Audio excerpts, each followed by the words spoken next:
fala ou não fala? Fala.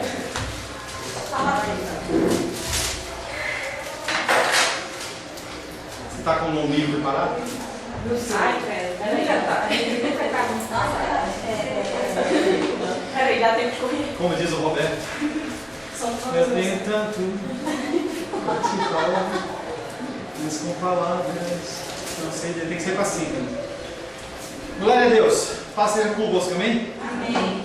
Estamos no nosso segundo tema, oração. Pastor, você pode falar para mim o que é oração? Eu nem sei o que é isso. É assim mesmo. Oração.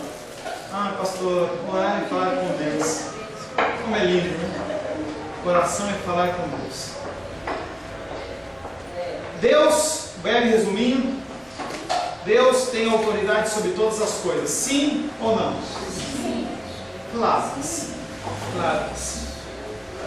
Se Deus é soberano sobre as ações e as intenções dos homens, por que devemos orar? Já falamos, e a situação é, nós temos o privilégio de falar com o nosso Senhor, e não é para que Ele descubra. Lembra daquele exemplo que eu dei no médico? Não, você não vai lembrar. A resposta é Deus. A resposta é que o próprio Deus soberano nos ordena por meio da sua palavra que oremos. Por que você tem que orar? Porque Deus está mandando. Essa é a primeira coisa. E a oração muda as coisas? Uma das vezes que a Luísa veio aqui no Dominical e ouviu isso, ela falou para mim que a oração não muda as coisas. E a resposta é sim, a oração muda as coisas. E aí nós vamos estar discorrendo sobre isso, claro, né? No entanto, Ele não somente nos manda orar, mas também nos convida a tornar conhecidos os nossos pedidos. Tiago diz que não temos por que não pedimos. Nós já lemos esse texto, você não precisa abrir. Tiago 4,2: Cobiçais e nada tendes, matais e invejais e nada podeis obter, viveis a lutar e a fazer guerras, nada tendes, porque não pedis. Ele também nos diz que a oração de um justo realiza muito. Tiago 5,16 diz: Confessai, pois, os vossos pecados uns aos outros e orai uns pelos outros para seres curados. Muito pode por sua eficácia sofrer do justo. Então a oração ela tem algum efeito. Se ela não tivesse algum efeito, ele ia falar que é para a gente orar pelos outros que eles seriam curados, e também não falaria que a oração de um justo tem efeito. Pastor, eu não sou justo. Sim, você não é justo, mas você é justificado pelo sangue do Cordeiro. Mas será que Deus não sabe, sem ser lembrado, o tanto que nós somos atribulados e é necessário que Ele seja movido pelas nossas orações? Ele sabe ou Ele não sabe? Sabe, e Ele é onisciente, é uma das características de Deus. Ele é onisciente, Ele sabe todas as coisas. Não as coisas de hoje, não só as coisas de ontem, não as coisas que vão dizer, mas tudo. Tudo. Como é isso, pastor? A nossa mente não consegue abarcar esse tipo de pensamento. Deus sabendo de tudo. Tudo Deus sabe. Da menor à maior coisa, da mais simples, mais complicada, Ele sabe tudo. Ele sabe quantos passos a formiguinha faz de uma... pastor, vai? Ele sabe de todas as coisas. É lógico que a mente dele é uma mente que a nossa mente não consegue medir, não consegue entender. Falava com alguém essa semana. Nós, quando trabalhamos em relação a conhecimento, nós trabalhamos com comparação. Então, se você tem um trabalho novo, se você não sabe, a oração forte do pastor, Deus sabe. Está orando, meu Deus, misericórdia, entendeu? Que ainda Jesus. Está vindo para trabalhar no Guará, o primeiro passo.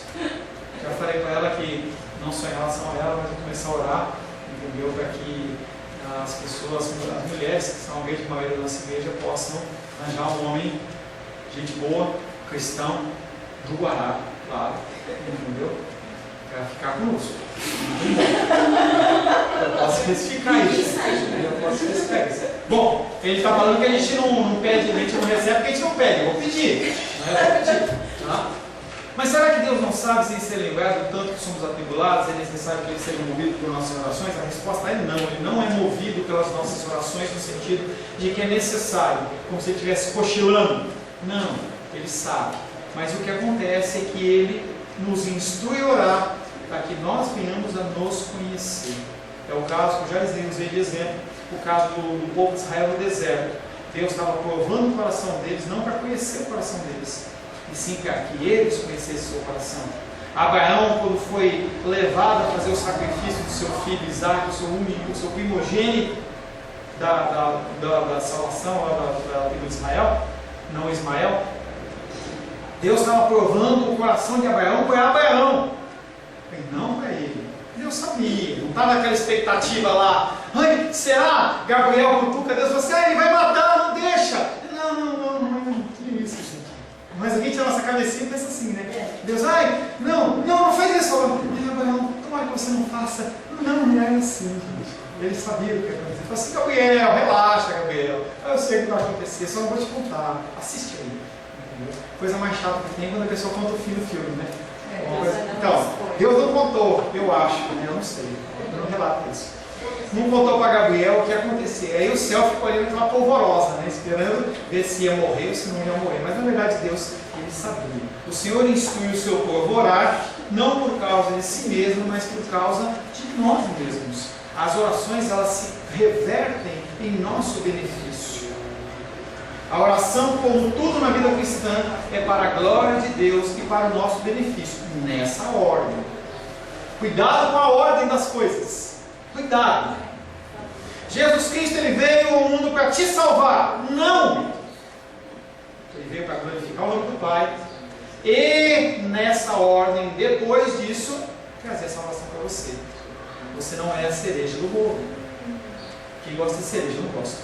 Tá? Mas você não é a melhor, entendeu? Você não é o melhor. Você gosta? Então você sabe que você fica naquela expectativa. Eu vou pegar, né? Você não é isso. Mas uma das consequências da vida de Jesus Cristo na Terra é a minha salvação e a sua salvação. Nessa ordem. Essas duas palavrinhas, nessa ordem, elas jogam por terra um monte de conceitos que estão sendo ensinados aí, em que as pessoas acham que elas são a primazia, elas são os principais, elas são os primeiros, e é eu. Uma coisa que foi combatida na igreja de Corinto, quando tinha a Santa Ceia deles, não era uma Santa Ceia dentro dos moldes nossos, era uma ceia para as pessoas comerem. As pessoas vinham com fome, tinham pessoas que tinham dificuldade de comida, tinham a administração da Santa Ceia, mas tinha uma mesa de comida. O que acontecia era que as pessoas que eram mais bem de vida, que não tinham horário para trabalhar, das 8 às 18, chegavam antes, encontravam aquela mesa posta, com cordeiro, o vinho e tal. Eles iam lá e faziam aqueles lanchão, faziam as marmitas, que você queria crente, né, que gosta de fazer uma marmita. E aí o povo chegava para comer e não encontrava nada. E aí o apóstolo Paulo fala assim, olha, você quer comer? Come em casa. Quer beber? Bebe em casa. Aqui é outra coisa. Não é o momento de você passar na frente de todo mundo. Tá? A oração, como tudo na vida cristã, é para a glória de Deus nesta ordem. A oração não é um monólogo, em que você está fazendo um exercício de autoanálise terapêutica ou uma recitação religiosa. A oração é algo pessoal. A partir da morte e ressurreição de Jesus Cristo, o véu está rasgado. Você tem acesso livre ao Pai. Você fala e o Pai escuta. E se você começar a ficar de boquinha fechada, um tempo em silêncio, Ele fala contigo. Do jeito que Ele quiser. Principalmente, através da palavra. Você vai ler um texto bíblico e isso é uma coisa que você tem como prática. Vou ler a Bíblia. Senhor, abre meu entendimento. Me ensina o Senhor a palavra.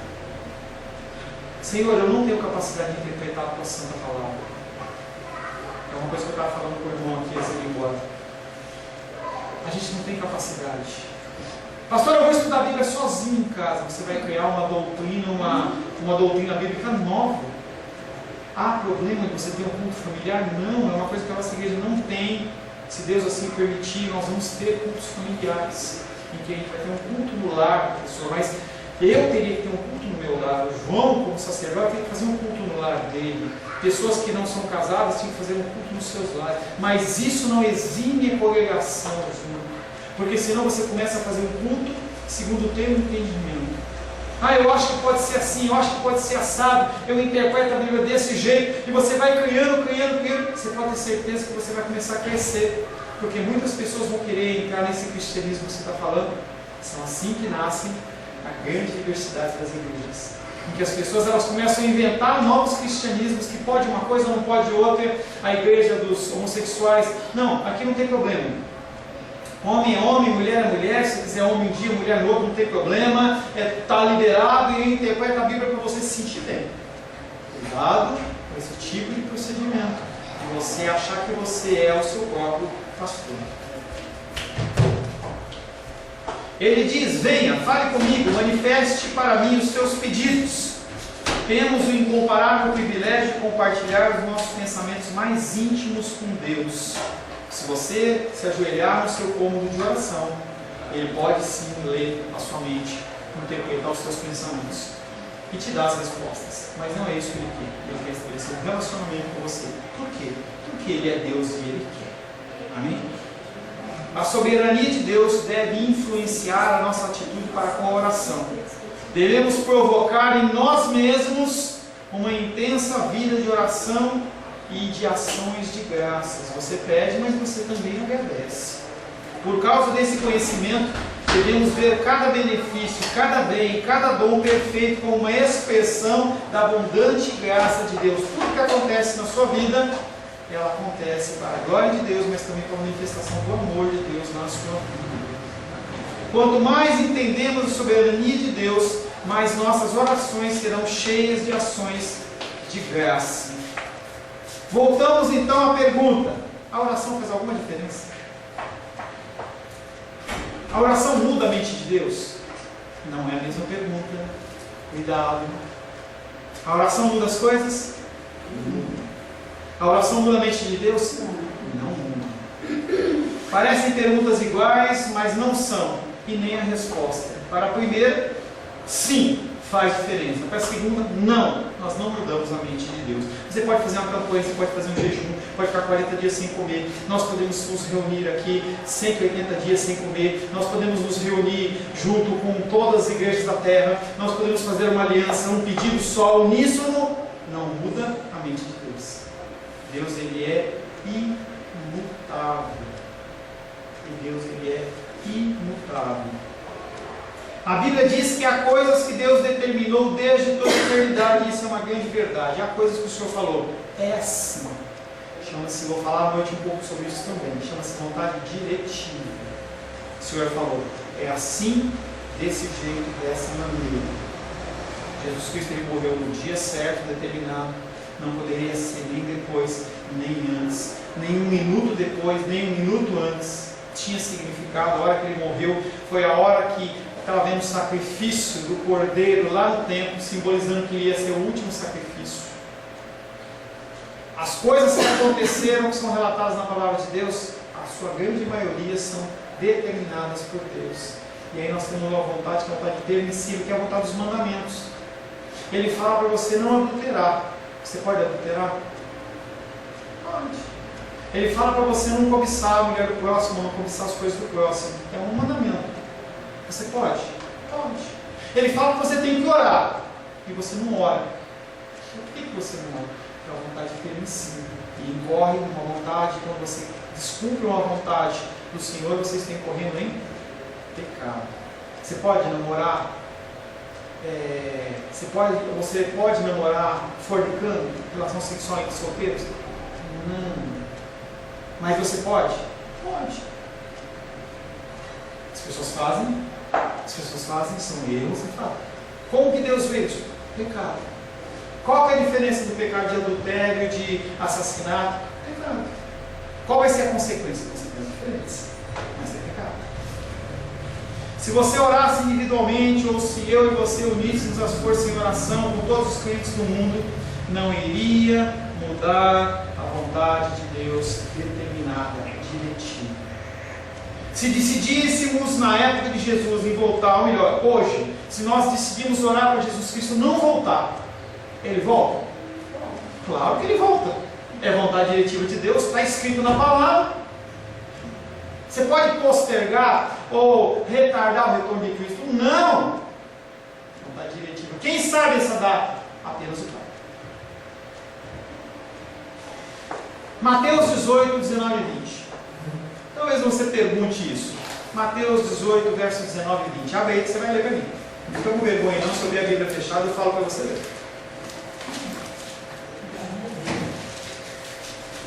Mateus capítulo 18, verso 19 e 20. Pode ler? Por gentileza. Em verdade também vos digo que, se dois dentre vós sobre a terra concordarem a respeito de qualquer coisa que, porventura, pedirem, ser-lhes-á concedida por meu Pai que está nos céus. Porque onde estiverem dois ou mais reunidos em meu nome, ali estou eu no meio deles. A Bíblia está dizendo isso? Sim ou não? É verdade? Mas o que esse versículo está falando? Será que está falando sobre Astemp? Sobre Astemp? Não. Astemp, geladeira, fogão. Será que está falando da tua bênção, do teu concurso? Será que está falando de você conseguir uma coisa ou conseguir outra? Não é, gente. Eu já expliquei para alguns isso. Esse texto bíblico está falando sobre disciplina eclesiástica. Alguns de vocês que têm ministério na igreja. João é o nosso líder de louvor. Ele comete um erro qualquer. Você percebeu, foi lá, repreendeu ele. João, você está agindo errado, a palavra de Deus está dizendo assim, sensato. Se ele se corrigiu, beleza. Não se corrigiu, você vai agora com uma testemunha. João, você está errado em relação a isso. Você precisa se corrigir. Se corrigiu? Não se corrigiu? Traz para o âmbito da igreja ou para o pastor. Se não se corrigiu, afastado.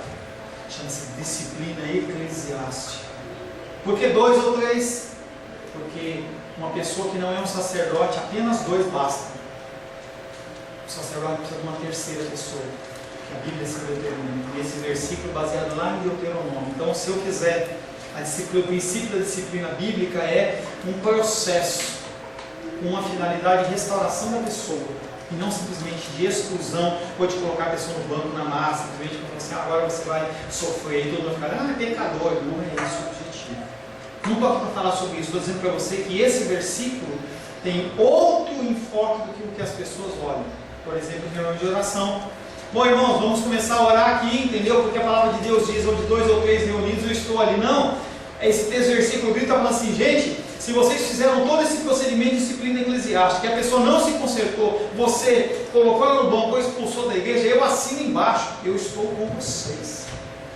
Para que a pessoa ela possa se corrigir. O objetivo é que a pessoa se corrija.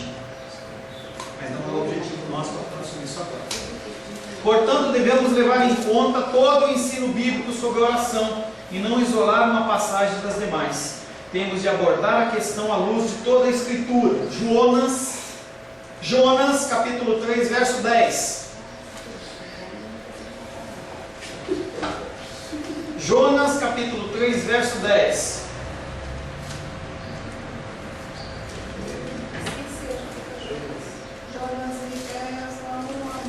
A musiquinha.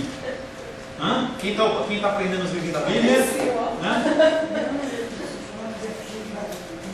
Jonas 3,10. Leia, Vitória. Viu Deus o que fizeram, como se converteram do seu mau caminho, e Deus se arrependeu do mal que tinha dito lhes faria e não fez. Viu Deus o que fizeram, como se converteram do seu mau caminho, e Deus se arrependeu do mal que tinha feito, e lhes disse que lhes faria e não fez. Há arrependimento. Deus se arrepende? O que é arrependimento? O que é arrependimento? Reconhecer um erro e voltar atrás. Deus erra. Mas a Bíblia está dizendo que ele se arrependeu. Mas o arrependimento de Deus. Gente, o que é esse arrependimento? Não sei não. Esse arrependimento é dizer que ele ficou satisfeito com o que as pessoas fizeram. Olha o cenário. Aquela nação era uma nação ímpia, pecadora, miserável. Fazia risoto de criancinha. Tá? Deus manda Jonas, tem episódio de baleia e tudo mais, manda Jonas para falar assim, olha, vocês se arrependem, vocês vão morrer. Eu vou trazer destruição sobre vocês. E ele faz toda a proclamação ali. No final do dia, o rei ouve aquilo, se se toca no coração e rasga suas vestes, era uma atitude daquela época, rasga suas vestes e declara um jejum de 3 dias. Todo mundo tinha que entrar num processo de arrependimento. A nação inteira, a cidade, o grupo, aquela região inteira. Homens, mulheres, crianças, animais, ninguém comeu nada. Só pedindo, clamando misericórdia, misericórdia, misericórdia. Deus olha para aquilo e fala assim: estou satisfeito com o que aconteceu, então eu não vou trazer. Ele não sabia que aquele povo ia fazer? Sabia. E eles agiram conforme agiram. Então aquilo foi o quê? A medida de Deus. Um exemplo para você. Você tem uma dívida, alguém está te devendo um dinheiro, está devendo R$1.000 para você. Você está vendo uma dificuldade, a pessoa está lutando para te pagar, ela paga 100, paga com uma dificuldade, tal. Chega um momento que você olha e fala assim: tá bom, não precisa pagar mais. É o mesmo esquema.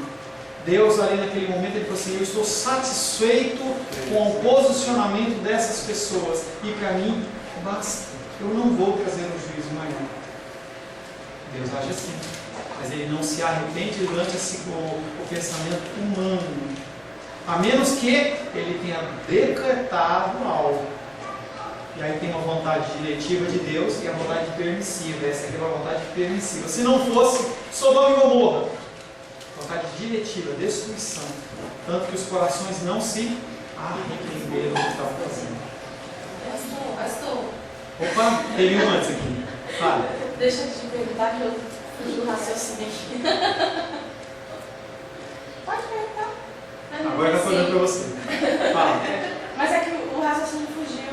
Fugiu? Deixa Fala, Dini. Não, é bem simples. É quando você fala assim, esses 3 dias de arrependimento, a gente pode colocar como uma forma de purificação, uma coisa assim, daquele povo? Eu não sei lá, uma coisa assim, não? Não tem nada a ver. Não entendi essa pergunta. Quando você fala assim, Jonas, né, naquela cidade, né? Também o pessoal, aquela cidade toda entrou num processo de arrependimento, né? Então foram 3 dias, né? Proclamando em toda aquela cidade.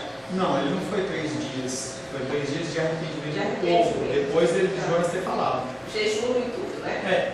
Então, pode colocar isso como uma forma de purificação também? Ou não? Não. Simplesmente manifestação exterior do campo interior. Tá? O jejum ele não tem a premissa ou o objetivo de te purificar de nada.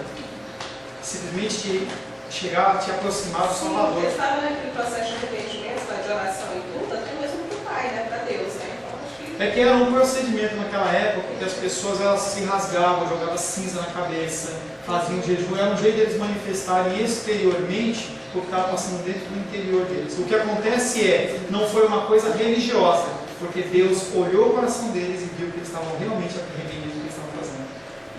Entendeu? Quando a gente vê, por exemplo, Sodoma e Gomorra, e aí Abraão está lá intercedendo, não sei o que e tal, se encontrar 50, não, eu não destruo, 30. Por que Abraão não foi até 1, que era o caso de Jó?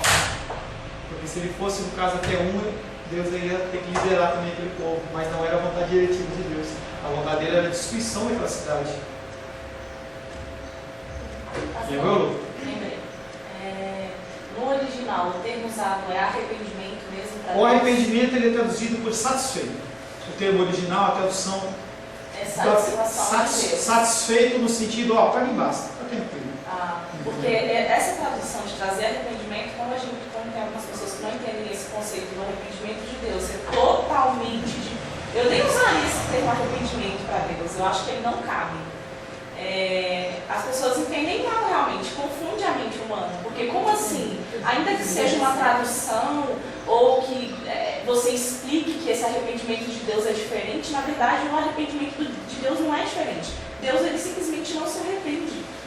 Uma coisa que você tem que entender não é porque você está comigo que você está aqui, mas você tem um privilégio de poder estudar a palavra de Deus. Pastor, o cara que está lá no sertão do Piauí, entendeu? Ou o cara que está lá nas cavernas da China, ele lê isso arrependimento. Ele vai entender errado, gente? Ele está, não é no sentido, vai fazer diferença para ele? Não. Ele não tem acesso ao que você está tendo agora, ele poder perguntar, ele não vai ser cobrado em relação a isso. Entenda que da mesma maneira que a gente não pode pegar para a Sofia, que está lá 4 anos, 5 anos? 4 anos. A gente não pode cobrar algumas atitudes porque ela tem 4 anos, mas conforme ela vai crescendo, ela vai aprendendo, aí ela tem que se posicionar. A gente não pode cobrar de uma pessoa como essa um entendimento de uma palavra dessa, mas hoje você sabe. Então, quando você lê na Bíblia arrependimento sobre Deus e alguém perguntar, e vão te perguntar, você tem que ficar entendido, é satisfeito. Mas o cara, a pergunta é, poxa, mas o cara estudou, ele enganou, ele é ser humano. Entenda que o cara, quando ele vai fazer a tradução da Bíblia, ele pega escritos originais, ele começa a fazer uma série, mas ele se engana. Então, se ele tiver uma cultura assembleiana, por exemplo, ele vai traduzir alguns termos dentro do conceito do que ele vive. Se ele vive numa igreja mais tradicional, ele vai usar termos mais tradicionais. E isso tem uma série de dificuldades, que só vão saltar os seus olhos quando for o momento certo, em que Deus vai trazer para você ter um entendimento.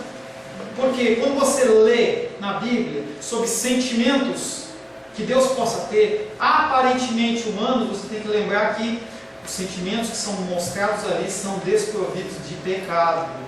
Quando você lê lá, Deus irou, não é a ira do Paulo nem a ira da maioria dos reis. Quando falar que Deus teve ciúme, não é o ciúme do João, não é o ciúme da Rosângela. Quando ele falar que ele ficou de um jeito ou de outro, não é no sentido humano. Mas quando o homem vai traduzir, ele tem que trazer o conceito mais similar que ele acha. E esse homem, quando ele traduziu, ele falou assim, é arrependimento. Induz ao erro? Algumas vezes sim. Tá? Algumas vezes sim. A gente tem que entender que Deus ele não é passível de ser maculado, as suas atitudes do pecado como nós somos. Ira como a de Deus não é uma ira maculada pelo pecado, no sentido, se eu me irar contra os reis é porque ela não fez uma coisa por mim, ou porque é emocional. Deus não tem, a ira dele é muito clara. Fez isso, não fez, tinha que fazer, não fez, a punição é essa. Por isso que o juízo de Deus vai ser perfeito. Você vai estar perante Deus e você com certeza vai estar lá e vai começar a apresentar os seus pleitos, as suas justificativas, e Deus ele vai desconstruir falando assim, não é porque é isso, e você vai ficar sem ação. Quando você discute comigo, discute com um outro ser humano, você sempre sabe que aquela pessoa pode estar querendo algum viés para ela mesma. Fala. Pegou um outro conceito também que tem na Bíblia, que eu não lembro se era com relação a Uzias, era Uzias o nome dele, que ele padeceu de uma enfermidade, e aí ele virou... O profeta veio, não, primeiro o profeta veio e falou, você vai morrer. Aí ele virou para o lado, chorou e Deus voltou atrás. Gente, a vontade... O termo aí, Deus voltou atrás. Cuidado com isso. E aí isso traz engano mesmo, porque aí a pessoa acha, não, porque ele chorou e ele orou, aí Deus aí voltou. Você tem que continuar lendo a história e ver a figura do rei Uzias, o que ele procedeu. Se ele não tivesse sido restaurado, ou restaurado através da oração, ele pudesse não ter tomado uma série de medidas que eram a vontade de Deus. Então, foi suficiente. É por isso que a gente tem que orar. Mas quer falar, no original também voltou atrás? Eu acredito que não eu seja. não lembro, querida, eu não sei. Eu creio que não. Eu acredito e que se não é, seja, voltou atrás, e se é no sentido de voltar atrás, também no sentido desse, tipo, satisfeito. Ele ficou satisfeito com a colocação. Uzias era um rei poderoso, Israel controlava tudo, era como se fosse os Estados Unidos, e aí aquele rei, ele simplesmente não bate no peito, ele não xinga, ele não vai lá e queima incenso para a rainha do céu, mas ele, na humildade dele, ele vira para o lado e chora, Deus, me ajuda. Foi suficiente para Deus. Quando Deus ergue a espada do juízo sobre as pessoas e essas se arrependem e por isso Deus não executa o juízo, ele mudou realmente a sua mente? Não. Ele ficou satisfeito. Por isso que nós temos que orar. A gente vê um filho, vê um irmão, vê um tio, um pai, alguém numa situação que você fala assim, não, você ora, Deus tem misericórdia, misericórdia, misericórdia. Foi me pego essa semana orando por uma pessoa que eu queria que ela morresse. Assim, Deus, tem misericórdia, desperta, desperta, desperta. Quem sabe? Quem sabe? Quem sabe? A mente de Deus não muda porque Ele não muda. Deus ele é imutável. Não tem nada que você consiga mudar em Deus. Ele não muda, Ele é o mesmo ontem, hoje, sempre. É o mesmo Deus, imutável. A mente de Deus não muda porque Ele não muda. As coisas mudam, e elas mudam de acordo com a soberana vontade de Deus que Ele executa utilizando usando meios diversos. Deus utiliza ferramentas e meios para essas mudanças. A oração do seu povo é um dos meios que Deus usa para fazer as coisas acontecerem no mundo. Então a gente ora, a gente tem orado a cada 15 dias pela igreja perseguida. A gente orou nessa semana, foi muito legal. Pena que você não estava aqui. A gente orou pela igreja perseguida. Gente, eu senti, entendeu? Algo espiritual. Que a gente estava orando por uma mulher que tinha sido abandonada pelo marido. A Naldinha estava orando. Eu senti aquela mulher sendo confortada. Maravilhoso. Maravilhoso. A mulher orando lá, me ajuda, Deus, me dá o conforto. Aconteceu alguma coisa. Porque Deus ele ficou satisfeito. Porque alguém orou, alguém fez algo. Concedeu o pedido. Entendeu? A gente tem que orar mais. A oração do seu povo é um dos meios que Deus usa para fazer as coisas acontecerem neste mundo. Então, se você me pergunta, a oração muda as coisas, eu respondo para você, sim. Sim. Está tendo aquele lance lá nos Estados Unidos que a gente já contou sobre liberalidade, e você usar o banheiro, identidade de gênero. Se eu acho que é mulher, eu sou mulher, eu vou no banheiro do homem, se eu vou no homem da mulher, aquela bagunça toda. Nós podemos orar. Deus, não deixe isso chegar aqui. Eu tenho uma filha, Luísa. Eu tenho uma filha, Sofia. Eu tenho um filho. Eu tenho um menino, uma menina. Eu preciso que o Senhor proteja. Não deixa. E o Senhor, Ele bloqueia. Porque Ele se vê, olhando assim, estou satisfeito. Há pessoas que estão orando. A gente não tem que simplesmente se conformar. E ao outro lado da moeda, a pessoa ela entra num conceito assim, Deus é soberano, então eu não vou fazer nada. Está errado. Nós temos que orar. Levante-se. Por que pastor, você ora pelo governo? Ele está essa bagunça. A maioria é ladrão. A gente tem que orar. Deus pode colocar alguém. Deus ele pode falar assim, porque pessoas estão orando, eu vou mudar o governo, eu vou colocar uma pessoa decente para restaurar esse Brasil. Se for a vontade dele. Mas nós temos que fazer a nossa parte. Orar, orar. É impossível saber quanto da história humana reflete a intervenção imediata de Deus e quanto ele revela o agir de Deus por meios humanos. Pastor, o que mudou com as orações? Não sei. Você não vai saber, porque algumas vezes se você souber, você vai ficar soberbo. Você vai achar que você é demais. Fila de oração, só você que recebe. Todo mundo, aquela fila. Está lá a Diene aqui do lado e estou eu aqui, mas eu dou uma palavra de força, de poder. Aí a gente fica sozinho aqui, todo mundo quer ouvir a minha palavra. E aí eu fico soberbo. Eu acho que eu posso, eu acho que eu recebo. Quero finalizar falando sobre Jó. Um exemplo para isso era o livro de Jó. Eu vou fazer uma leitura aí na semana que vem, a gente vai estar tratando mais especificamente. Dois povos, sabeus e caldeus. Entre esse tá? Sabeus e caldeus, eles roubaram os jumentos dos camelos de Jó. Por quê? Porque o anjo do Senhor recebera a permissão de Deus para testar a fidelidade de Jó em tudo que ele tanto desejava, exceto tirar a vida de Jó. Anjo do Senhor não é Satanás, mas o Deus é o céu. Isso aí explica em outro momento. Tá? Porque Deus concordaria com tal coisa? Para que Jó viesse a conhecer Deus verdadeiramente. Jó 42:5. Jó falando, eu te conhecia só de te ouvir, mas agora os meus olhos te veem. Foi necessário que Jó passasse por todas aquelas dificuldades que ele passou para ele vir a conhecer Deus de uma forma real e verdadeira. Nós vamos trabalhar melhor isso na semana que vem, mais profundamente. Tá? Pastor, eu quero saber mais desse negócio aí de não ser o Satanás em Jó, tá? Você me cobra e eu trago para você um texto para você ler, e depois a gente conversa em cima desse texto. Pastor, você não vai ler tudo para mim? Falou, não, você tem entendimento e sabedoria suficiente para você ler um texto, e aí você tem que começar a exercitar o teu discernimento, para você ler um texto e você começar a ter algumas dúvidas e não ter que ser esclarecido em tudo. A palavra de Deus tem essa finalidade, eu tenho esse propósito, te ensinar a buscar na Bíblia as respostas que você tem que buscar. Não tem que esperar todos os dias, tem que esperar todos os dias para você ter que ouvir ou falar. Não, você tem capacidade de ler na Bíblia. Estou com dúvida. Que nem eu estou com uma pendência para os reis. Estou com uma dúvida, pastor, eu li esse texto e não consegui entender. Você pode me ajudar? Aí eu vou tentar achar alguma resposta para você. Mas não é que nem chegaram aí e falaram assim, pastor, você precisa ensinar Isaías para a gente. Não tem como a gente ensinar Isaías. Eu não posso sair do nosso tema aqui. Mas valendo, estou com uma dúvida, estou com uma dificuldade. Traz o tema e a gente vai trabalhar, entendeu? De uma forma pessoal. Amém? Senhor, em nome de Jesus, agradecemos ao Senhor por esse estudo de oração. Pedimos a Ti, Pai querido, que o Senhor possa mais e mais gerar em nosso coração a fome, a sede e o desejo de Te servir, Pai. Te louvamos em nome de Jesus. Amém. A paz seja convosco. Meu nome é Paulo César. Eu sou pastor da Igreja Cristã Semente de Vida, aqui em Brasília, Distrito Federal. Me alegro que a palavra tenha te alcançado. A palavra faz isso. Ela alcança as pessoas aonde quer que elas estejam. E você foi agraciado com esta palavra. Não que eu tenha nada especial a te dizer.